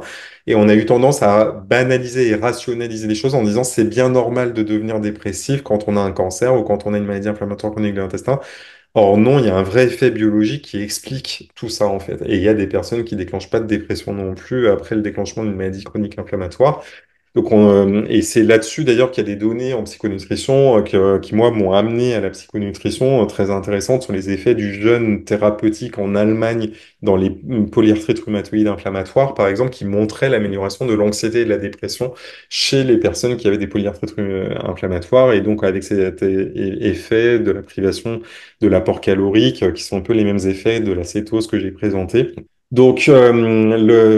Ça fait déjà une dizaine d'années en fait qu'il y a des chercheurs et plusieurs équipes de chercheurs, hein, c'est pas des choses isolées et marginales, qui ont proposé que le trouble bipolaire soit renommé syndrome métabolique de type 3 par référence au diabète de type 1 et diabète de type 2. Enfin, voilà, le lien entre trouble bipolaire et métabolisme, hein, il est très bien observé. Après, il y a la question des différents types de troubles bipolaires. Est-ce qu'on est dans la même situation en trouble bipolaire de type 1 ou de type 2? Donc ça, c'est vraiment des questions très complexes en fait, hein, de savoir si on est en face de deux situations différentes ou pas. Et donc en fait, ce qu'on essaye de développer en recherche, c'est ce qu'on appelle les biomarqueurs, donc d'essayer de justement de classifier. Alors il y a un biomarqueur qui est déjà utilisé en pratique clinique, c'est la CRP, protéine C réactive, qui est un marqueur de l'inflammation de bas grade. Donc en fait, si vous avez vu dans mes diapos, je suis passé rapidement dessus, mais en fait, les personnes qui ont une inflammation chronique de bas grade pourraient répondre encore mieux que les autres, par exemple à la N-acétylcystéine, c'est ce que suggèrent les études, qui a donc un acide aminé qui diminue le stress oxydatif et qui a un effet, donc c'est un puissant antioxydant dans le cerveau, le glutathion. Et donc voilà, on a comme ça des choses qui permettent d'orienter. Et donc, moi, ce que j'ai trouvé formidable avec les recommandations de 2022 de la WFSBB que je vous ai présentées en premier, c'est qu'ils disent bien dans la dépression, en fait, que les oméga 3 sont efficaces en adjonction aux antidépresseurs mais qui sont aussi efficaces seuls dans les dépressions inflammatoires et les dépressions associées à l'obésité et au surpoids. Donc là, c'est la première fois dans des recommandations internationales qu'on a ce qu'on appelle une médecine de précision, c'est-à-dire qu'au sein d'un trouble diagnostique, on fait une distinction entre deux situations, et donc là, notamment la présence d'un surpoids et d'une obésité ou d'une inflammation et qui peut orienter des interventions. Donc ça, c'est l'avenir de la médecine, hein, c'est la médecine de précision, c'est-à-dire que comme pour l'épilepsie, en fait, où tout le monde reçoit le même antiépileptique dès qu'on a un diagnostic d'épilepsie et que maintenant on commence à comprendre qu'il y a différentes formes d'épilepsie, bah, de la même façon, on commence à comprendre qu'il y a différentes formes de troubles bipolaires et donc que ces différentes formes pourraient donc demander différentes formes d'intervention. Oui, j'ai une question plus générale. C'est où est-ce qu'on peut avoir une consultation de psychonutrition? Et il y a une deuxième question, c'est comment faire l'analyse de microbiote de bactéries pour prendre les bons probiotiques adaptés. Alors, j'ai pas de réponse pour la première parce qu'en fait, moi, je donne pas de consultation et en fait, il n'y a pas de centre de psychonutrition existant. En fait, ça fait partie des choses qui devraient être mises en place et que je faisais en fait, mais je donne plus de consultation quand j'étais au centre expert et je faisais ça aussi avec une collègue diététicienne en fait qui travaillait avec moi. Ça, c'est un manque hein, dans l'offre de soins. En fait, il faudrait des centres experts psychonutrition. Ça, c'est ma conviction. Là, pour le coup, je prêche pour ma paroisse. Hein, je me cache pas. Après, pour le microbiote, il y a une enquête dans Le Monde faite par deux journalistes récemment qui confirme qu'il n'est pas recommandé de faire des tests de microbiote parce que actuellement, c'est vraiment réservé à la recherche et qu'il n'y a pas d'étalonnage. C'est-à-dire qu'en fait, si vous envoyez le même échantillon à 6 laboratoires différents, c'est l'étude, l'enquête qu'elles ont faite et publiée dans Le Monde. En fait, les résultats qui vont revenir sont différents d'un laboratoire à l'autre. Il y a des laboratoires qui vont vous dire vous n'avez pas de problème. Il y a des laboratoires qui vont vous dire vous avez une dysbiose. Il faut donc augmenter certaines bactéries. Et donc, en fait, ça vient du fait qu'il n'y a pas de standardisation, c'est-à-dire qu'on n'arrive pas encore à s'entendre sur ce qu'est un microbiote sain et ce qu'est un microbiote pathologique. Donc, les données que je vous ai présentées, c'est quand on compare des microbiotes de personnes bipolaires avec des microbiotes de personnes qui n'ont pas de trouble bipolaire, bah là, on voit qu'il y a des bactéries inflammatoires en plus, statistiquement significatives, donc chez les personnes qui ont des troubles bipolaires. Mais par contre, pour une personne donnée, on peut pas dire votre microbiote est inflammatoire, il faut prendre un probiotique. Ça n'existe pas actuellement. Donc, en fait, la seule chose à faire malheureusement actuellement, c'est le test. C'est-à-dire si on a des arguments qui orientent vers un problème du côté de l'intestin, donc c'est l'inflammation, le surpoids, l'alimentation ultra transformée, un problème d'énergie, de réduction, enfin voilà, des problèmes de fatigue, hein, de manque de motivation, des problèmes de sommeil, etc. Enfin voilà, il y a plein de signaux qui peuvent aller vers, il y a un problème du côté du microbiote ou des nutriments. Dans ce cas-là, ben, il y a que tester et faire le point pour savoir si le test est concluant au bout de 8 à 12 semaines. C'est le temps qu'on se donne habituellement. Et malheureusement, en fait, il n'y a pas d'autre moyen de prédire. Voilà. Et tout ça a un prix parce que c'est pas remboursé. Donc ça, c'est un problème vraiment dans l'offre de soins. Merci. J'ai une question. La formation sur la psychonutrition que vous proposez est-elle accessible à tout le monde? Oui, en fait, j'ai créé une formation, donc c'est avec l'Institut Quantum Santé. Hein. Donc, si vous tapez Guillaume Font Quantum ou formation, je pense que vous la trouvez. Quantum, vous l'écrivez comment? C'est comme un quantum, donc Ah, Q-A-N, QAN. U-M. Voilà. C'est une formation. J'ai fait deux formations. En fait, il y a une formation pour les psychiatres, mais donc c'est pas de celle-là dont je parle. J'ai fait une autre formation qui est accessible vraiment à tout le monde que j'ai fait volontairement accessible à la fois aux professionnels, mais aussi aux personnes concernées qui veulent juste en savoir plus sur la psychonutrition. Merci. Émilie? Oui, Maria demande, est-ce qu'on peut prendre en même temps oméga 3 et vitamine B et probiotiques en gélule? Oui, en fait, alors je sais pas si le en même temps ça veut dire au même moment. En fait, oui, on peut les prendre au même moment. Par contre, ça n'existe pas dans les mêmes gélules, c'est-à-dire qu'en fait, les probiotiques sont jamais mélangés avec les nutriments parce qu'en fait, c'est des bactéries vivantes, donc en fait, elles doivent être isolées. Donc, ça n'existe pas des compléments qui mélangent les probiotiques et les nutriments. Par contre, il y a des compléments qui mélangent, et ça, c'est une innovation technologique maintenant, avec ce qu'on appelle les duo-caps, en fait, donc c'est des doubles capsules. En fait, vous avez une gélule et une gélule dans la gélule. Vous pouvez mélanger les oméga 3 avec les autres nutriments. Parce qu'en fait, le problème qu'on avait jusqu'à maintenant, c'est qu'il y avait des nutriments oxydants et des antioxydants et qu'on ne pouvait pas mélanger les deux. Et donc, les oméga 3, en plus, ça, c'est juste dans l'huile, en fait, donc comme la vitamine D. Donc, on peut mettre les oméga 3 et la vitamine D ensemble et d'autres nutriments comme le méthylfolate, le zinc dont je parlais. Et j'en profite d'ailleurs, je vous ai pour répondre à la question qui a été posée sur la formation. Je vais juste vous repartager parce que ça je l'ai pas fait en fait parce que c'est une question qui m'est beaucoup posée sur les différences en fait où trouver les infos entre les livres. Donc en fait historiquement en fait j'ai fait les nutriments efficaces en santé mentale. Donc la première partie que je vous ai présentée c'est dans bien nourrir son cerveau. Toutes les données sur les probiotiques, le microbiote et l'axe intestin-cerveau, donc la deuxième partie de ma présentation, c'est dans Bien manger pour ne plus déprimer. Donc là, j'ai fait vraiment deux niveaux de lecture, à la fois pour le grand public et le niveau scientifique pour les professionnels qui veulent vraiment avoir les données. Et il y a les références aussi des études pour, voilà, pour savoir sur quoi se basent les données, pour vous montrer que je ne sors pas ça de mon chapeau. Et j'ai rédigé aussi, je fais de ma vie un grand projet pour la mise en place des changements durables, toutes les techniques pour mettre en place un changement durable, parce que ça, c'est une question qui m'était beaucoup posée, c'est je voudrais changer, mais j'y arrive pas, notamment l'alimentation. Et donc, j'avais dédié ce livre à cette question-là. Et donc, il y a le compte Instagram et la chaîne YouTube aussi où je mets des contenus en libre accès sur la psychonutrition, donc avec tout un tas de sujets.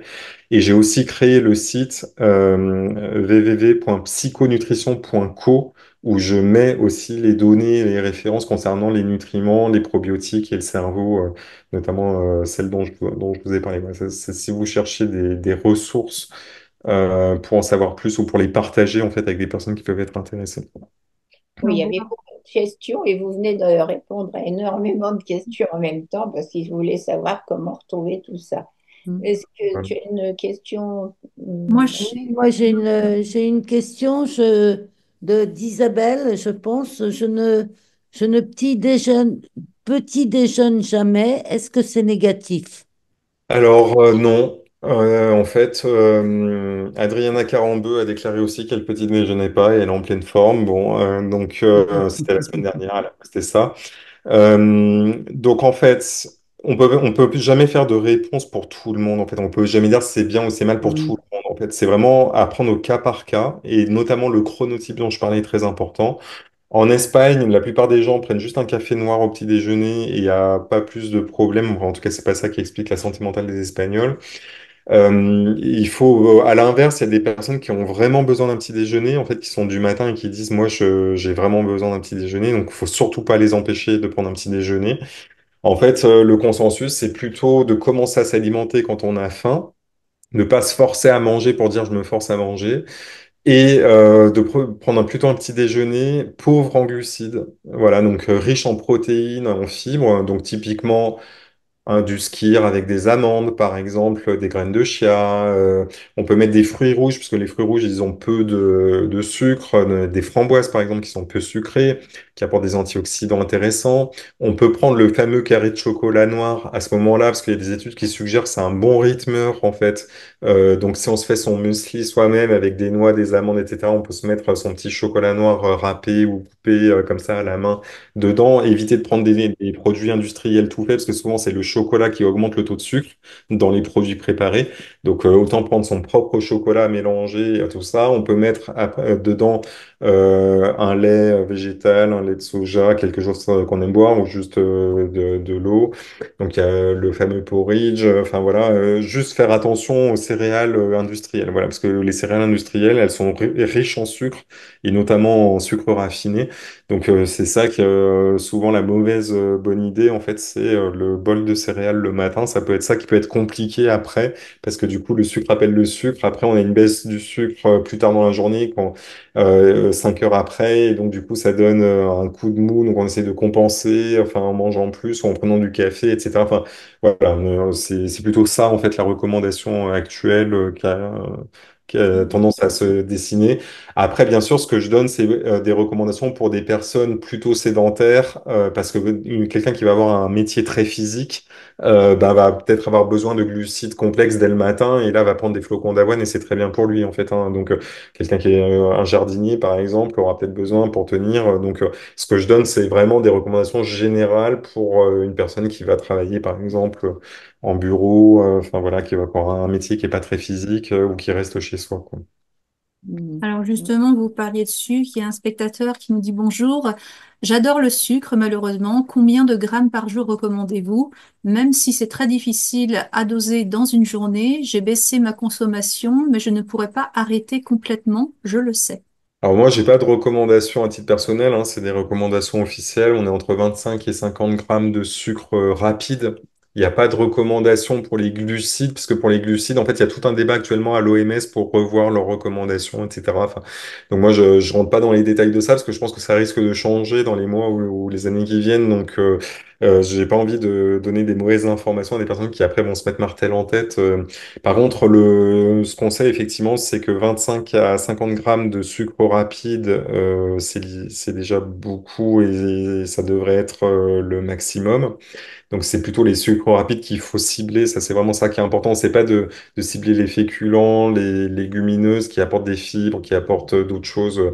C'est vraiment de regarder tous les produits ultra transformés qui contiennent des sucres cachés, toutes les boissons sucrées, bien sûr. Donc on dit il vaut mieux une pomme qu'une compote de pomme, et mieux une compote de pomme qu'un jus de pomme. Et après, parmi les fruits, là, je vais faire un post, probablement dans les jours qui viennent d'ailleurs, sur les teneurs en fructose des fruits. En fait, il y a différents types de sucre, et c'est vraiment le fructose qu'il faut regarder plus que le glucose. Donc, dans le sucre de table, il y a autant de glucose que de fructose. Et dans les fruits, il y a des fruits qui sont beaucoup plus riches en fructose qu'en glucose, comme les pommes, les raisins, par exemple. Les bananes aussi, qui ont quasiment autant de glucose que de fructose. Et donc, après, donc, les fruits, c'est bon pour la santé mentale. J'en ai pas parlé dans la présentation, mais il y a une méta-analyse avec un lien causal direct, hein. Donc, ça, je précise, ça a vraiment du sens. J'augmente ma consommation de fruits, je diminue mon risque de dépression dans ce sens-là, et pas je suis dépressif donc je mange moins de fruits. C'est vraiment ça, le sens a été regardé. Et donc la réponse, en fait, c'est que manger des fruits 2, 3 fois par jour diminue de 8% le risque de dépression. Ça a été publié en 2023. Et donc, et on pense que ça vient à la fois des vitamines, des fibres qui nourrissent le microbiote, etc. Donc après, on va plutôt sur des fruits pauvres en fructose, la pêche, le melon, les clémentines de Corse, les framboises, les mûres, les fraises. Voilà, il y a beaucoup de fruits qui sont pauvres en fructose, en fait. Donc voilà, il y a plein de fruits qu'on peut manger. Et bien sûr, on peut aussi, si on adore les myrtilles, on mange des myrtilles. Enfin voilà. Il faut juste avoir conscience que voilà, si on mange des pommes et des bananes, et ben après, ça apporte pas mal de fructose, et que le fructose, c'est un sucre qui, quand il est apporté en grande quantité, peut favoriser la prise de poids et de graisse. Par contre, la plupart du temps, c'est pas les fruits. Le problème, c'est tout ce qui est à côté, c'est-à-dire c'est les viennoiseries, les pâtisseries, etc., qui sont bourrées de sirop de glucose fructose, les sodas sucrés, etc., hein. La plupart dans l'alimentation, c'est surtout ça, hein, souvent qui pose problème. C'est assez rare que les fruits tout seuls pose un problème de sucre et de poids. Oui, alors il y a Annette qui pose cette question. Pourquoi votre mélange de compléments alimentaires Origine Care Hmm. est-il déconseillé pour l'arythmie? Alors en fait, ça vient du fait qu'il contient des extraits de feuilles de thé. Donc en fait, juste pour expliquer ma démarche, parce que bon, mon but, c'est pas de faire de la publicité, je suis pas là pour ça, vous l'avez compris, mais juste pour expliquer ce que j'ai voulu faire en fait avec Origin Care, et que certaines personnes ne comprennent pas, en fait, c'est pour ça.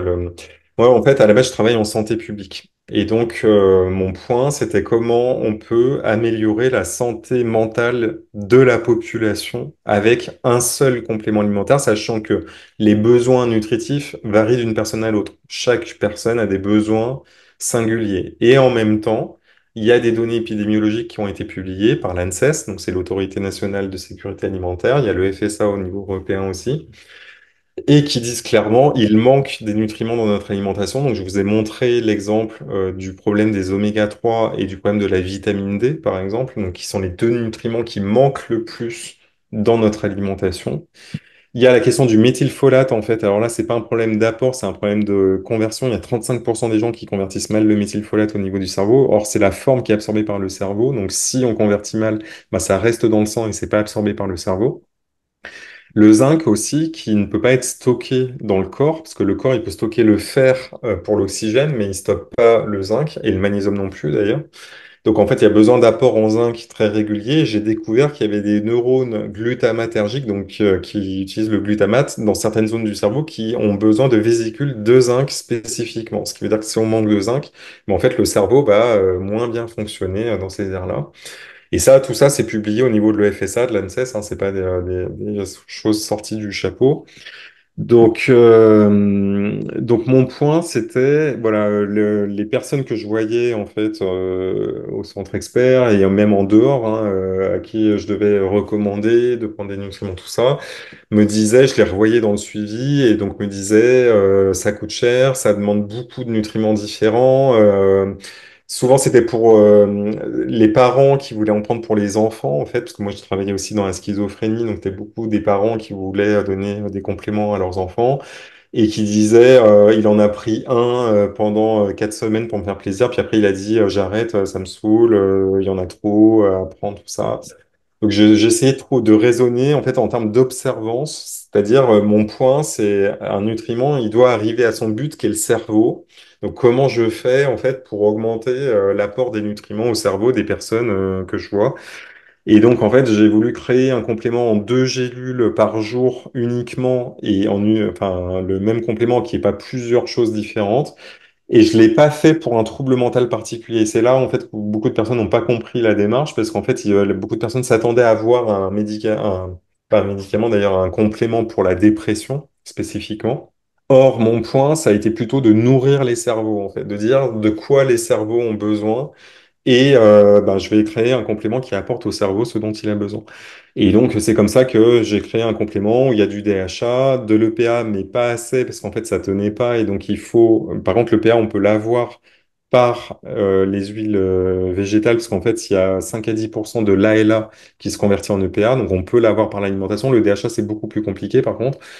Et donc j'ai mis la vitamine D, le méthylfolate, le zinc, voilà tout ce dont j'avais besoin, la B6, la B12, parce qu'en fait le trio B6, B9, B12, j'en ai pas parlé aujourd'hui, mais il y a des données dans la prévention de la démence Alzheimer et du déclin cognitif lié à l'âge, qui ont montré une efficacité dans 2 méta-analyses indépendantes faites par des équipes de recherche indépendantes.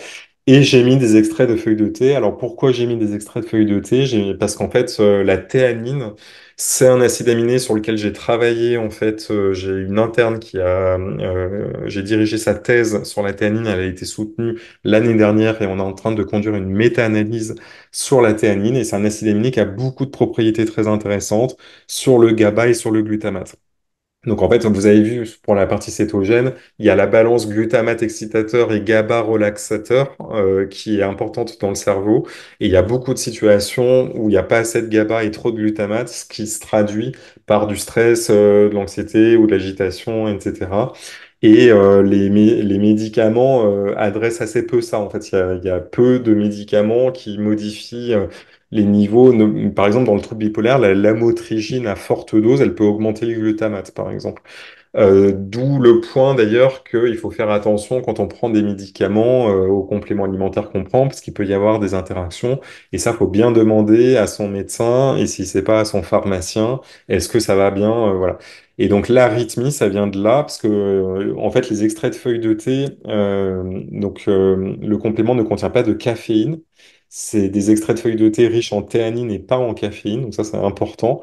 La théanine, c'est un acide aminé en fait qui va aussi avoir un effet au niveau de la barrière de l'intestin. Et tous les compléments alimentaires qui contiennent des extraits de feuilles de thé sont obligés de mettre attention pour les troubles du rythme cardiaque, l'hypertension et l'hyperthyroïdie. En fait, c'est C'est les trois troubles. Il y a aussi l'ulcère gastro-duodénal. C'est là où il faut demander l'avis de son médecin pour être sûr qu'il n'y a pas de problème. Voilà. Donc c'est ça l'explication. Et donc juste pour terminer, pour expliquer ma démarche, en fait, une fois que j'avais créé en fait ce premier complément que j'ai appelé l'essentiel parce que c'est l'essentiel des nutriments importants pour le cerveau. J'ai créé après le probiotique où j'ai fait une revue de la littérature sur les probiotiques efficaces en santé mentale, dans la dépression, dans le stress, dans la cognition aussi, la cognition de la personne âgée. Et donc, j'ai regardé tous les probiotiques qui avaient montré de l'efficacité versus placebo, parce que là, c'est des essais contrôlés versus placebo. Et j'ai choisi 8 souches, en fait, pour faire un combo comme ça de souches qui ont montré, qui appartiennent à des espèces qui ont montré une efficacité dans au moins un domaine de santé mentale. Donc, tout ça, pour les personnes qui sont intéressées, j'explique tout sur psychonutrition.co parce que c'est important d'avoir des ressources accessibles en ligne pour se poser, prendre le temps de lire. Et donc, c'est juste pour expliquer ma démarche. Moi, je viens pas recruter des personnes. En fait, c'était juste pour pouvoir proposer des solutions aux gens qui cherchent concrètement des solutions, en fait, voilà, pour leur situation. Écoutez, Alors, merci beaucoup. En fait, il y a encore des questions, mais je pense que vraiment, vous avez donné un maximum de renseignements ou trouvé des réponses. Moi, je vais vous en poser une plus difficile. Pour vous résumer, si vous vouliez nous donner pour la psychognition des troubles bipolaires 3 recommandations, lesquelles choisiriez-vous? Bah, en fait, la première, en fait, c'est de pas fermer la porte aux compléments alimentaires, de pas se dire, parce que là, il y a un enjeu vraiment médiatique où on essaye de dire que les compléments alimentaires, c'est du bullshit, que ça sert à rien, que ça coûte cher, etc. Alors, ça coûte cher, c'est sûr. Par contre, ça sert à rien. Ben, là, je vous ai montré que si, il y a des données, en fait, hein. Donc, faut pas fermer la porte à ça. Moi, je pense que c'est vraiment une piste hyper prometteuse de santé mentale, en fait. Et quand on voit toutes les données existantes dans la dépression, on se dit que justement, le TDAH, le trouble bipolaire, la schizophrénie, on a fait les recommandations pour la schizophrénie. Il y a quand même plein de choses qui n'ont pas encore été testées et qui pourraient être vraiment hyper intéressante hein, d'un point de vue physiologique. Donc déjà, enfin, la vitamine D, les oméga 3 enfin, c'est vraiment la base, je pense, que tout le monde, quelle que soit sa situation de santé mentale, devrait prendre en compte, hein. Là, je parle vraiment de tous les cerveaux. Donc ça, c'est ma première recommandation. La deuxième, en termes d'alimentation, bah pareil, c'est d'être ouvert en fait. Et donc en fait, le consensus, c'est le moins possible de produits ultra transformés et le plus possible d'aliments non transformés. Et après, bah, on essaye de s'écouter, c'est ce qu'on appelle l'alimentation intuitive, et donc de choisir ce qui va nourrir son microbiote. Donc le maximum de légumes, de fruits différents en fait, pour diversifier ce qu'on va apporter à son microbiote. C'est probablement ce qu'il y a de mieux à faire actuellement. Et la troisième, en fait, je dirais que c'est sur les probiotiques, hein, donc que je mets vraiment à part, où il y a l'axe intestin-cerveau et on a vu les questions métaboliques, en fait, qui sont en jeu, et que c'est vraiment un des courants de recherche, moi, que je trouve les plus passionnants, parce qu'il y a des bactéries qui synthétisent du tryptophane, qui synthétisent du glutamate, du GABA, donc tout ça, en fait, pourrait, l'axe intestin-cerveau, c'est maintenant très bien établi scientifiquement, et en santé mentale, on se dit que vu qu'il y a un axe direct avec le nerf vague, que ça peut vraiment avoir un intérêt de se pencher sur le sujet. Et l'alimentation méditerranéenne, si j'ai bien compris. Ça, c'était dans mon point numéro 2 parce que quand j'ai parlé voilà, de la D'accord. diversité des légumes et des fruits, c'était donc du coup de Oui, faire c'est dans le... l'alimentation méditerranéenne, Voilà, peu merci. transformée avec beaucoup de légumes et de fruits. Bon, merci alors beaucoup. beaucoup de personnes vous remercient infiniment pour cette conférence parce que je pense que vous allez donner du travail à beaucoup de monde, à nous en premier, et on va avoir beaucoup de lectures. Alors, de la part à tous, merci beaucoup et bonne fin de soirée, monsieur. Ok, Au bon, revoir. merci, à bientôt.